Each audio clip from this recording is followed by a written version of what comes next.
Hello. In this video, I hope to describe the marvelous vision that I've just received as I retired to a secret place in a silent grove, a short distance from my father's house, and bowed down before the Lord and called upon him for the first time.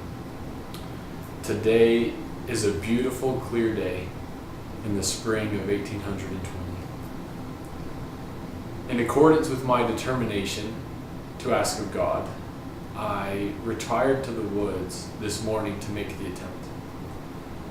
It was the first time in my life that I've made such an attempt, for amidst all my anxieties, I have never as yet made the attempt to pray vocally.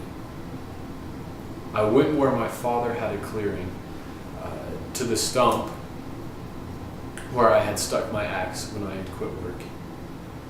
After I retired into the place where I had previously designed to go, having looked around me and finding myself alone, I knelt down and began to offer up the desires of my heart to God.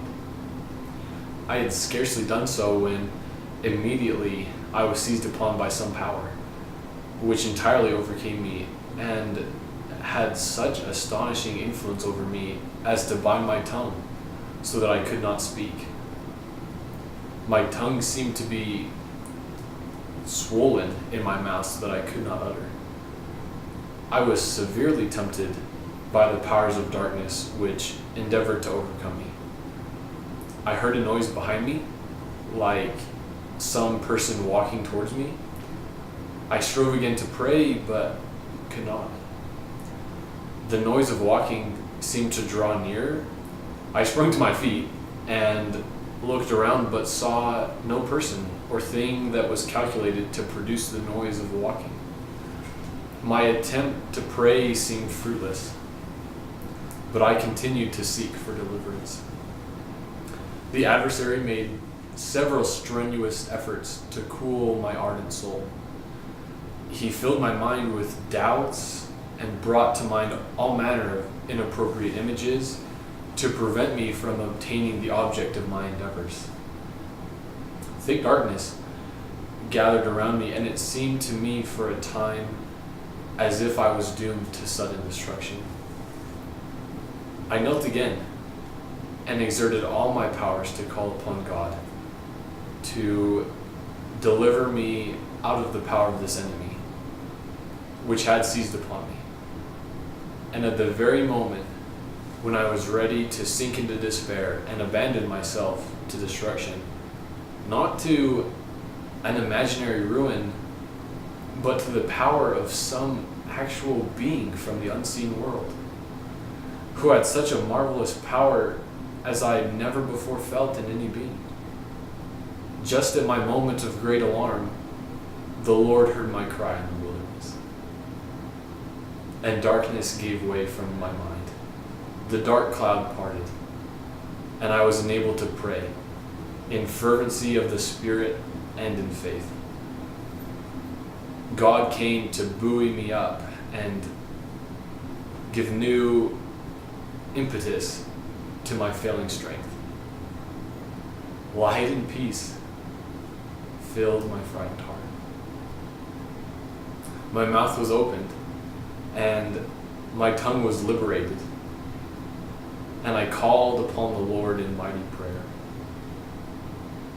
While fervently engaged in supplication, while pouring out my soul, anxiously desiring an answer from God, my mind was taken away from the objects with which I was surrounded, and I was enwrapped in a heavenly vision, so that I would be open to the presentation of heavenly and spiritual things.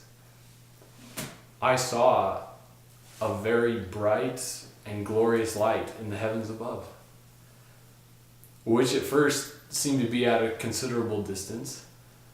I continued praying, and I saw a pillar of fire, or a pillar of light, exactly over my head, above the brightness of the sun. at noonday, which descended gracefully or gradually until it fell upon me. It no sooner appeared than I found myself delivered from the enemy which held me bound. As it drew nearer, it increased in brightness and magnitude so that by the time that it reached the tops of the trees, the whole wilderness for some distance around was illuminated by or in a most glorious and brilliant manner.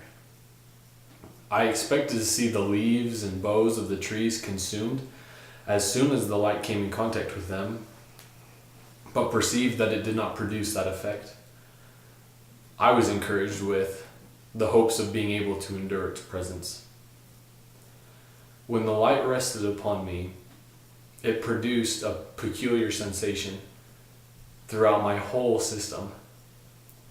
I was filled with the Spirit of God. It filled me with joy unspeakable. The Lord opened the heavens, and I saw the Lord in the midst of this pillar of flame which was spread all around, yet consumed nothing. He had a light complexion, blue eyes, a piece of white cloth drawn over his shoulders, and his right arm bare. Another personage soon appeared, like unto the first. I saw two glorious personages, who exactly resembled each other in features and likeness, and whose brightness and glory defy all description, standing above me in the air. They were surrounded with a brilliant light which eclipsed the sun. I saw many angels in my vision. No sooner, therefore, did I get possession of myself, so as to be able to speak. My object in going to inquire of the Lord was to know which of all the sects was right. I cried unto the Lord for mercy, for there was none else to whom I could go to obtain mercy. The vision withdrew, leaving my mind in a state of calmness and peace indescribable. When I came to myself again, I found myself lying on my back, looking up into heaven, and it was some time before my strength returned. I must go now, but I will relate what I told you in my next video.